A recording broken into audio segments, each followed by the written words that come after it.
Tea కప్పులో తుఫాను కాదు, సోషల్ మీడియాలో పుట్టిన తుఫాను. దానికి కారణమైనటువంటిది ఆంధ్రజ్యోతి రాధాకృష్ణ గారి ఎడిటోరియల్. 2 వారాల ఎడిటోరియల్లో పవన్ కళ్యాణ్ని డిగ్రేడ్ చేస్తూ తను అనవసరంగా జోక్యం చేసుకుంటున్నాడు, తను ఎదిగిపోతాడేమో అని చెప్పేసి తెలుగుదేశం శ్రేణుల్ని రెచ్చగొట్టారు.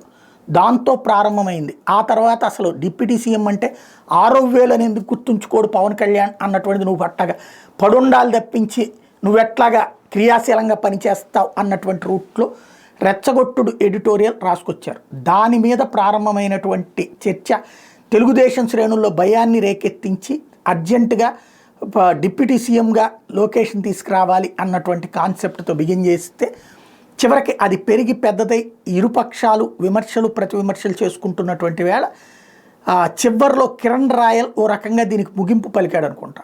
డిప్యూటీ సీఎంగా కావాలంటే చెయ్యండి, ప్రమోట్ చేయండి, తప్పులేదు. ఇంతకుముందు కుదుర్చుకున్న ఒప్పందం ప్రకారం సీఎంగా చంద్రబాబు గారు, డిప్యూటీ సీఎంగా పవన్ కళ్యాణ్ గారు అనేటటువంటిది సాగుతూ ఉంది. అలా కాకుండా డిప్యూటీ సీఎంగా లోకేష్ని తీసుకురావాలనుకుంటే పవన్ కళ్యాణ్ గారిని సీఎం చేయండి, ఎట్లాగో అది అనుకున్నదే కదా, ఇక్కడ ఆసక్తి రేకెత్తిస్తుంది కదా అన్నటువంటి పాయింట్. అంటే మీ ఆకాంక్ష డిప్యూటీ సీఎంగా లోకేష్ అయితే మా ఆకాంక్ష పవన్ సీఎం కదా అన్నటువంటి పదం. ఎప్పుడైతే ఈ మాట అన్నారో ఒక్కసారి క్లోజ్ అయింది ఈ వ్యవహారానికి. వరుసపెట్టి ఎవరికి వాళ్ళు వాళ్ళ పార్టీల్లో వాళ్ళని ఎక్కువ మాట్లాడొద్దని చెప్పేటటువంటి పరిస్థితి వచ్చింది.